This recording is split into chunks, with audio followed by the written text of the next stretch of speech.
Les conséquences, c'est que à la place des États-Unis qui refusent d'aider l'Égypte, l'URSS apporte son soutien financier à l'Égypte et y consolide ses positions en tant que pays communiste. Il veut l'expansion de son idéologie. Donc, l'URSS va saisir cette opportunité, offrir l'appui financier à l'Égypte et consolider ses positions, non seulement en Égypte, mais aussi en profiter pour conquérir d'autres pays du Proche et du Moyen-Orient. Cette crise a été finalement une victoire politique de Nasser, dans la mesure où le canal de Suez a été finalement nationalisé. Et enfin, cette crise a consacré la perte de prestige de la France et du Royaume-Uni au Proche-Orient et au Moyen-Orient.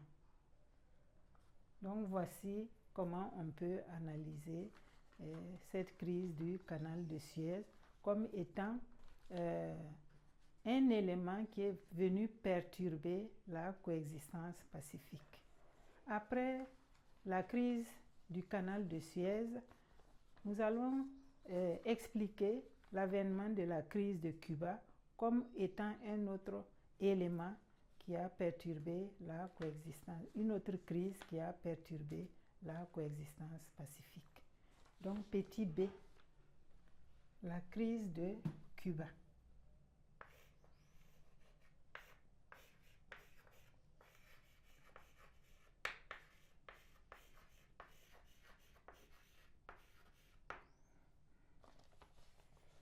La crise de Cuba a plusieurs causes. Premièrement, la première cause, c'est qu'à Cuba, Fidel Castro a pris le pouvoir en 1959 et a instauré un régime communiste, alors que le régime précédent était en faveur des Américains. Et il nationalise les entreprises américaines, ce qui ne plaît pas aux Américains, et les Américains répliquent en décrétant un embargo sur le sucre cubain, parce que le sucre, c'était leur principale source de revenus, c'était le premier produit d'exportation, comme le coton l'est pour nous, sur le plan agricole. Donc, les États-Unis répliquent en décrétant un embargo sur le sucre cubain. Ils tentent également de renverser le régime de Fidel Castro, mais cette tentative a été déjouée. Castro va s'approcher de l'URSS en intégrant le KEM, c'est-à-dire la structure économique qui a été mise en place pour le développement des pays communistes, afin de pouvoir bénéficier de soutien financier. En retour, l'URSS obtient l'autorisation de Cuba d'installer des missiles à Cuba en direction des États-Unis d'Amérique, parce que Cuba n'est pas très loin des États-Unis d'Amérique.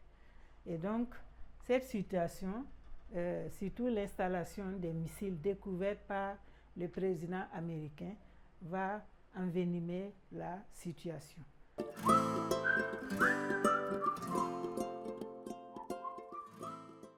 Les manifestations maintenant de cette crise. Le président de l'époque, donc après Eisenhower, c'était John Fitzgerald Kennedy. Kennedy va entreprendre un blocus sur l'île de Cuba et exiger que des navires qui portaient du matériel de guerre vers Cuba, que ces navires-là retournent. Dans le cas contraire, ils utiliseraient la bombe atomique.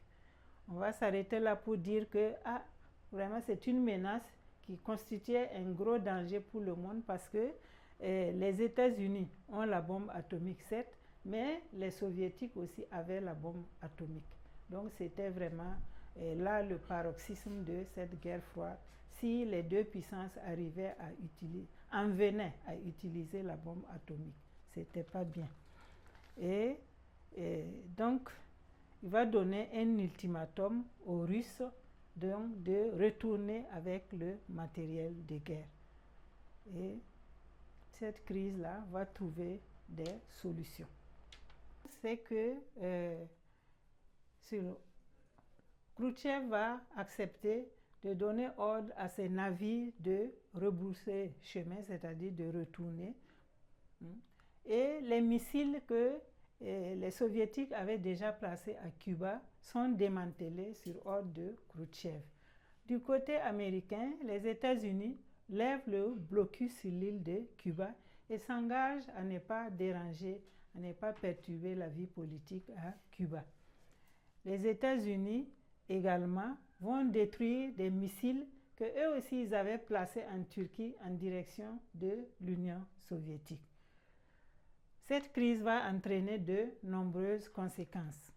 La première des conséquences, c'est l'installation du téléphone rouge entre la Maison-Blanche aux États-Unis d'Amérique et le Kremlin à l'URSS. La Maison-Blanche, c'est là où réside le président des États-Unis, et Kremlin, là où réside le président de l'URSS. Donc une ligne directe pour que tous les deux communiquent rapidement lorsqu'il y a un problème afin que cela n'aboutisse à une situation irréversible.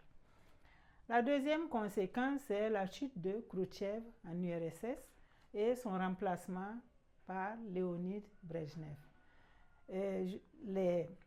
Le Parti communiste en URSS n'a pas été favorable aux décisions que Khrouchtchev a prises en faveur donc, de la situation, de la résolution de la crise. Donc, la base a demandé son remplacement par un autre et c'est Léonid Brejnev qui le remplace en 1964. Cette période, cette crise de Cuba ouvre une nouvelle période de coexistence. Bon, on n'appelle plus ça la coexistence pacifique. C'est une nouvelle période de rapprochement encore entre les deux blocs. Cette période a été dénommée la détente.